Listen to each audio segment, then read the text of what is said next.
Wayne. Hey, Patty. Thanks for coming. Rena, so since you haven't been here, what would you like to go over today?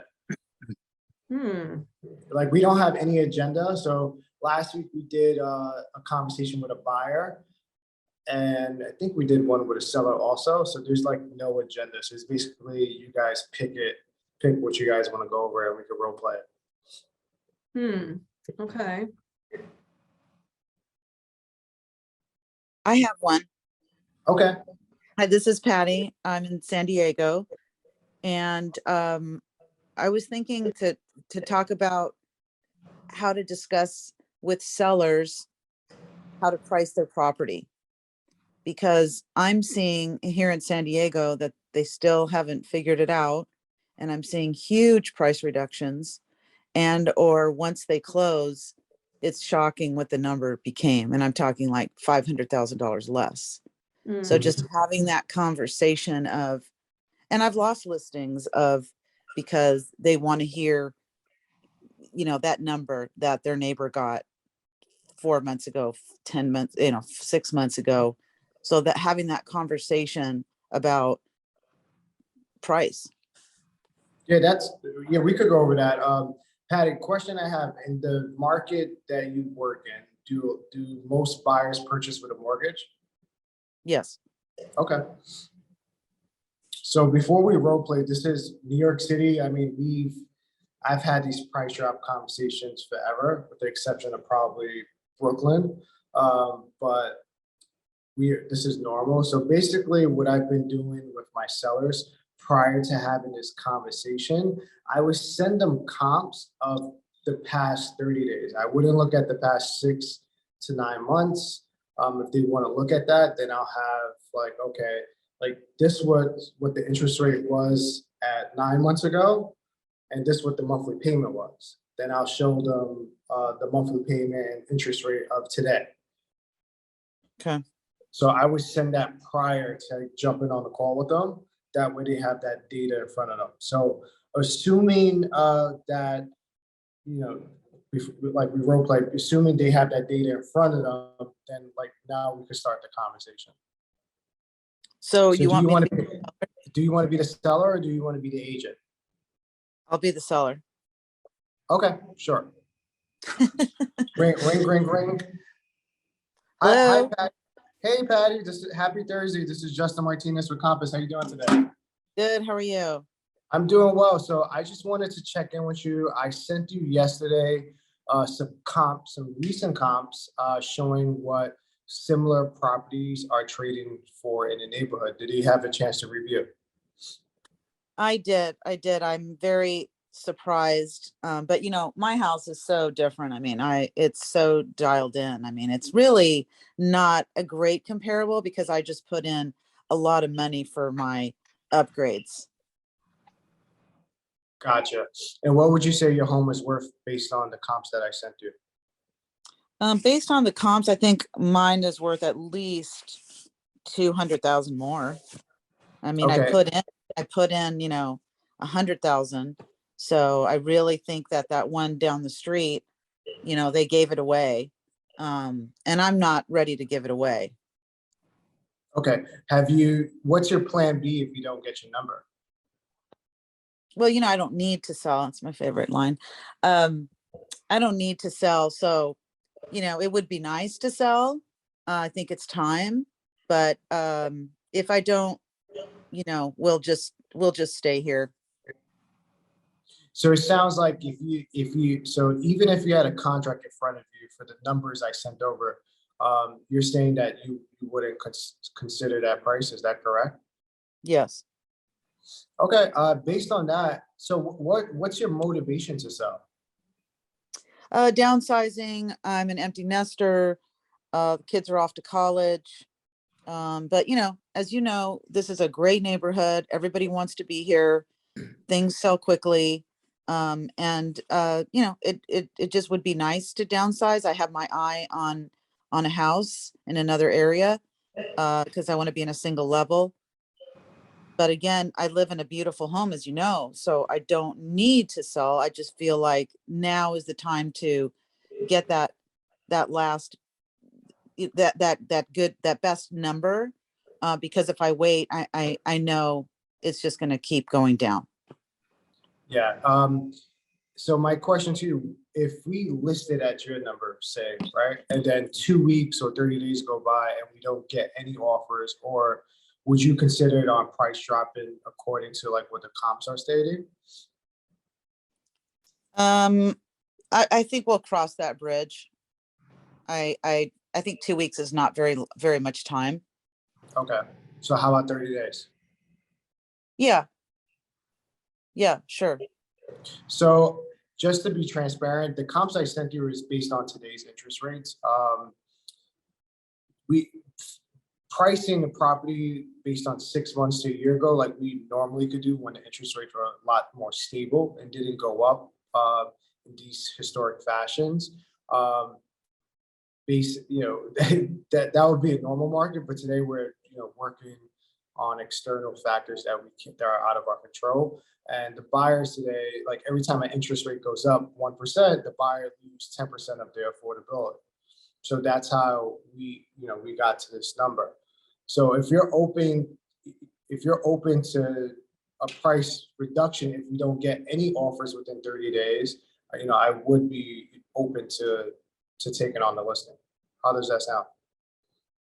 That sounds good. Okay, awesome. I think the point of this conversation is really that the seller doesn't understand yet, right? I feel like they'll get it in another year or 6 months. And some sellers will say, oh, well, thank you very much. I'm interviewing Susie over here who's just gonna take it at my number. Honestly, And so, Patty, it depends, like, if you want to waste your time with the seller or not. That's what it comes yeah, down to. yeah, How I do with buyers, like I categorize buyers like A, B, and C. Like same thing with sellers, right? Are they A seller? Are they a B seller? Are they a C seller? Like this seller, I would classify her like more like the B minus type seller because she does want to sell. She did say she would be open to a price drop. She's just not there yet.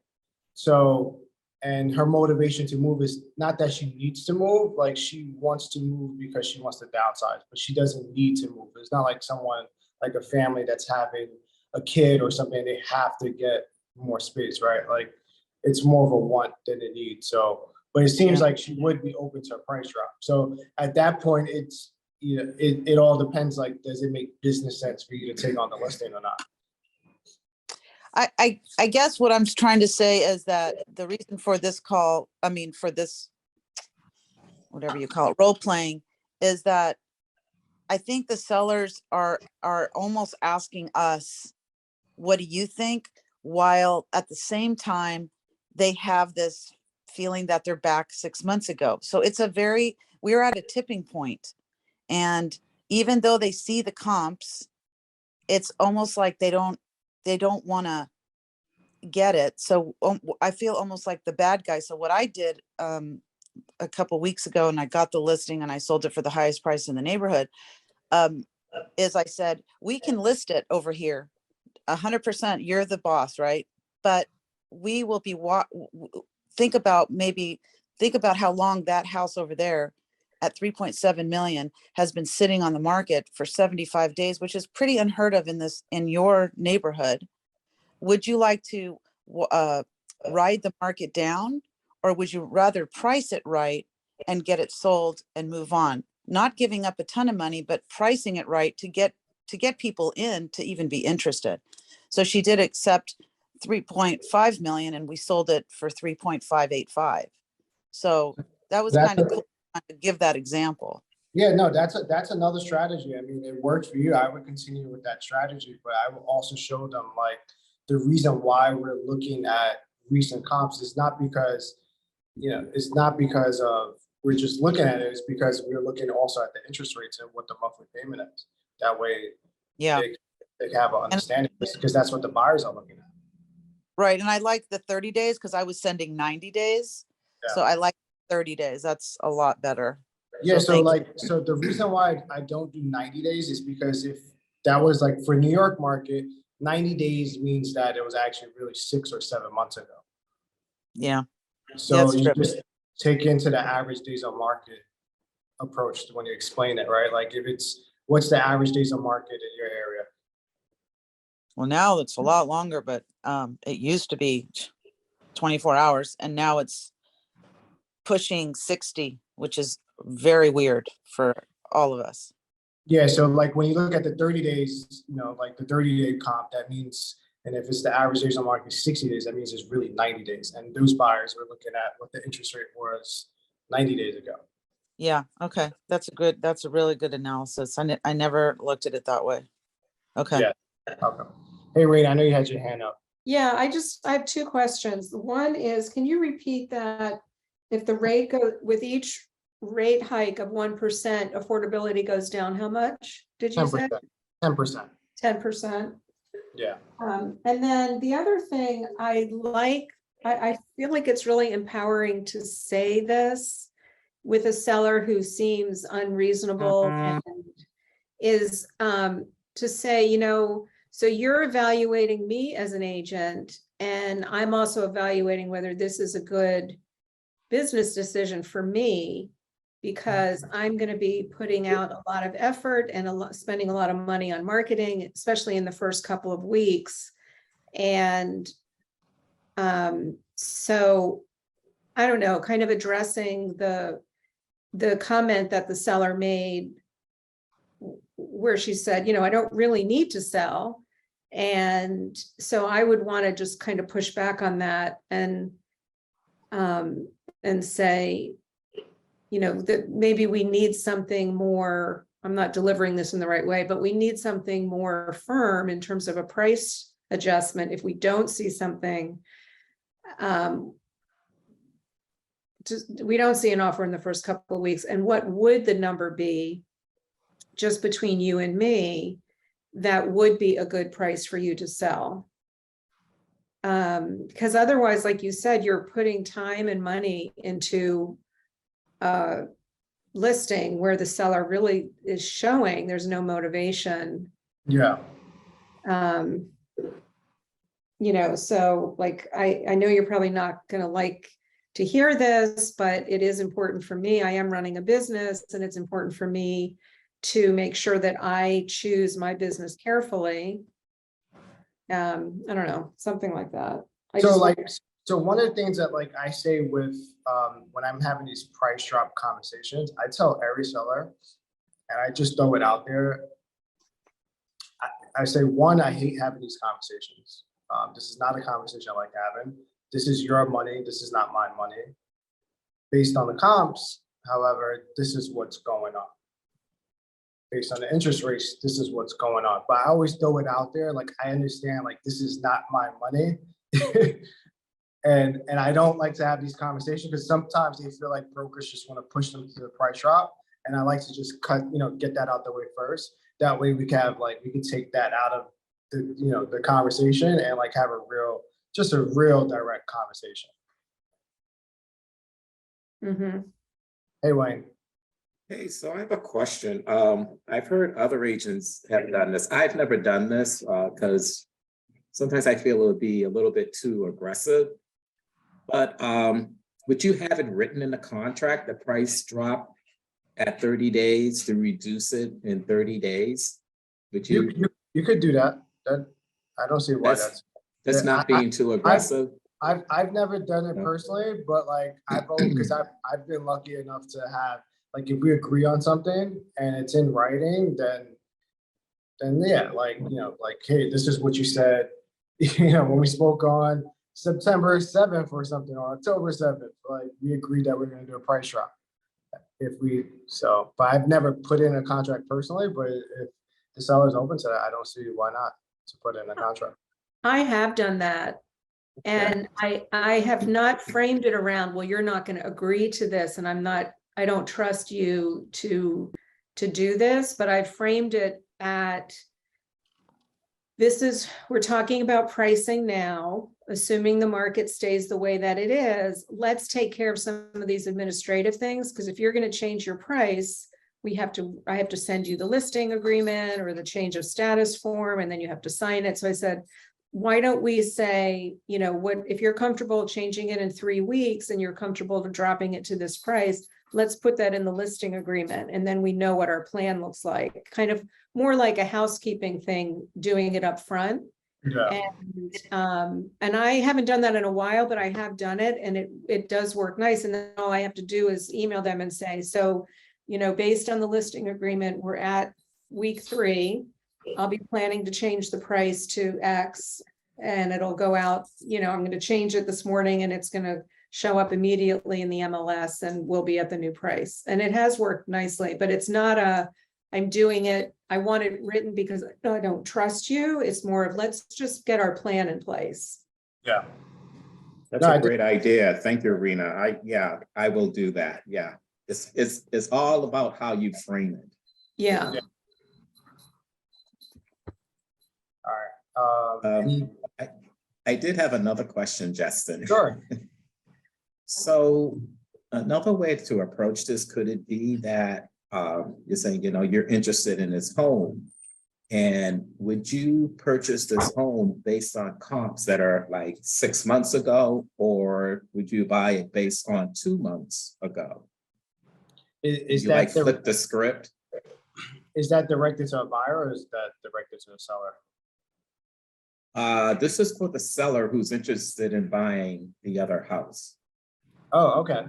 That I mean, in Patty's situation, the woman also said that not only she wants to downsize, but she wants to buy another house.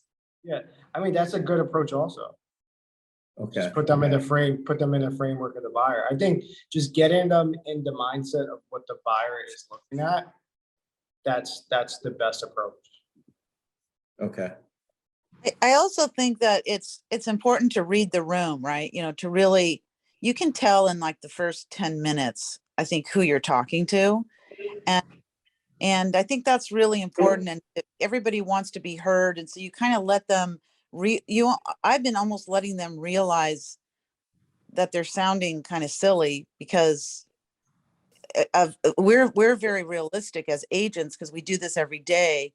But this is so emotional for sellers that I think they come around to whether it's a price reduction or or the right price sometimes later than right there and then.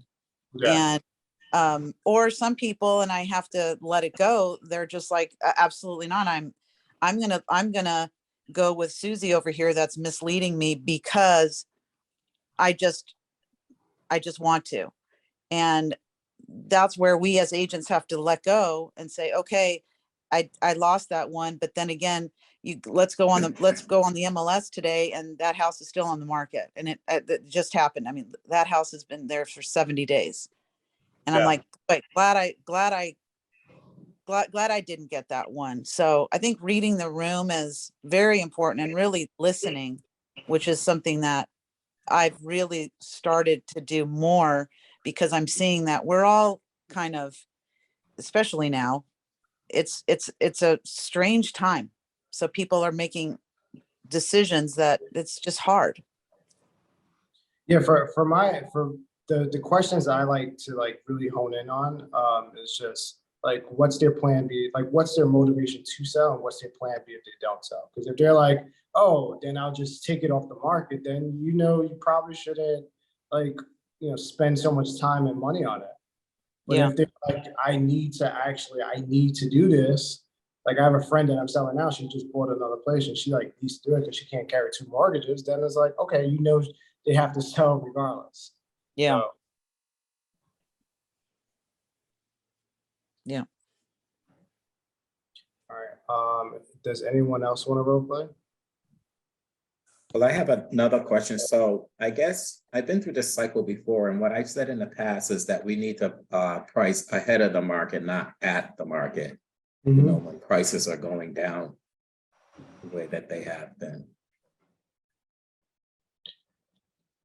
Yeah, that's a good question. That's a good statement. And just ask them like, what's their thoughts on that? And just, you know, probably articulate more like what it actually means to price ahead of the market. Like, are you pricing it 5% below today's market? Are you pricing it 10% below today's market? And then showing them the data points. Okay, thank you. Yeah, because I like to show the data points because at the end of the day, we don't make the market. Like,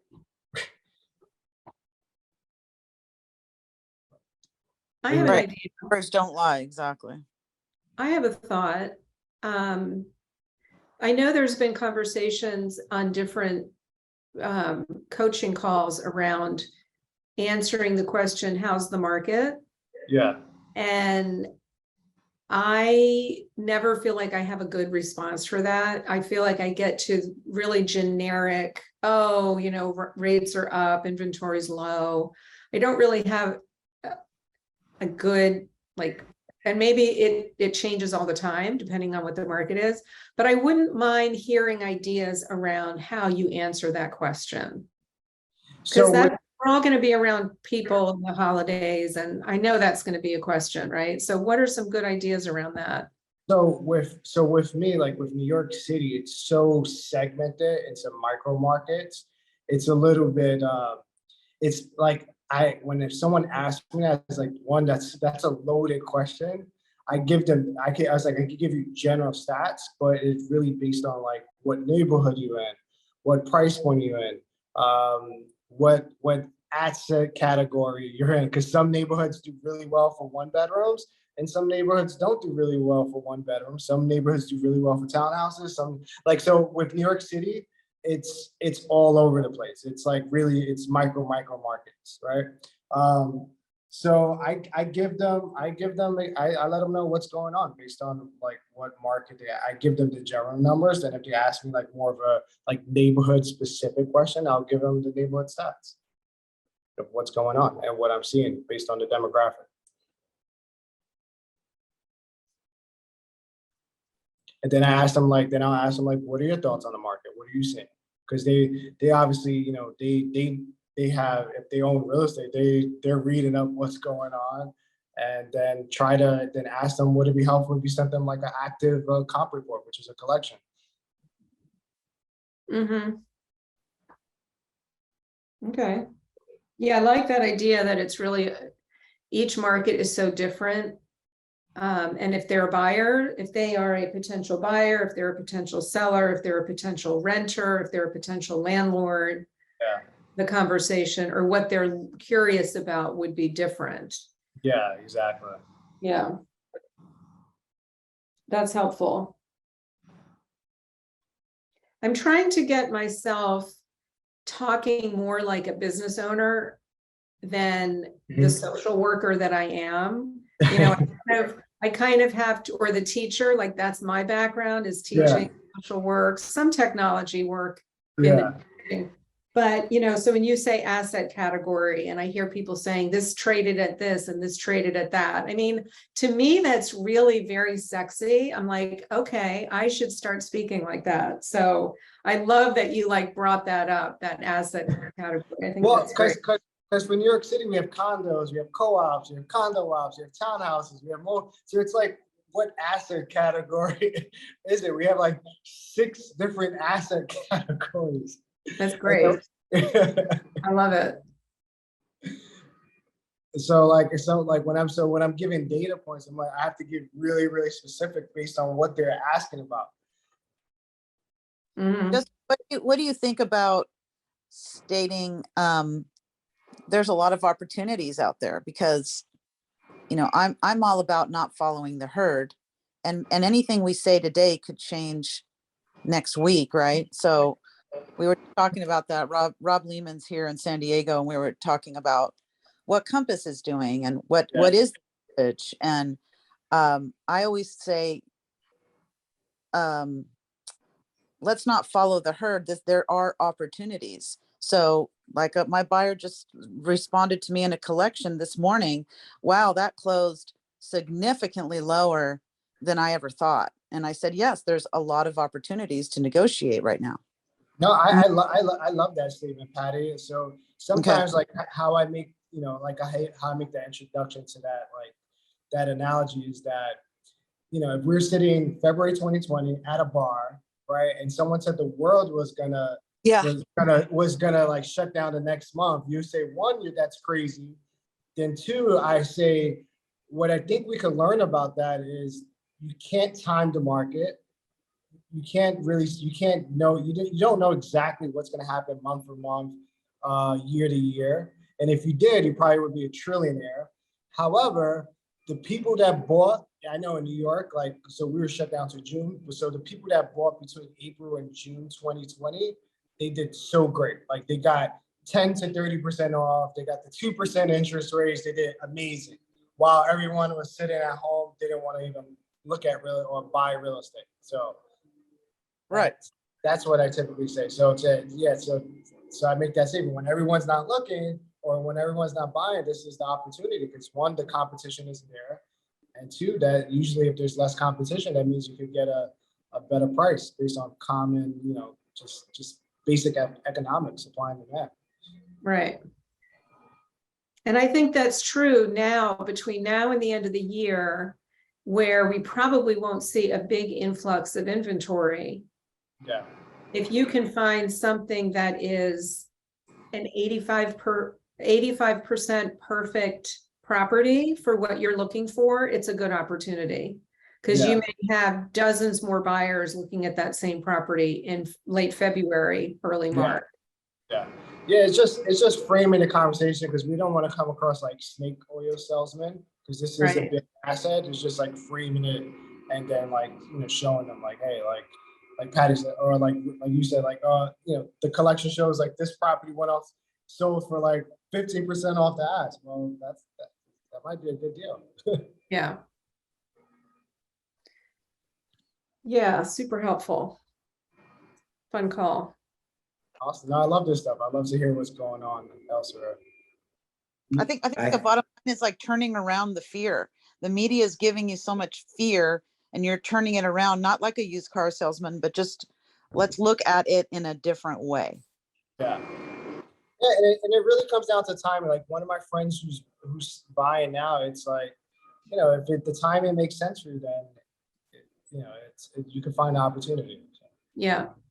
And that's what I love about real estate. At the end of the day, people need to buy and sell for whatever event in their life. It's always going to bet good market, bad market. There's trading going on, obviously. So that's the good news, that we're not dead in the water here. Yeah. Yeah. Okay, I'm gonna hop off. Thank you, Justin. Thank you. And all right, guys, this was a good conversation. Let's keep it going. See you guys next week. Thank you. Bye.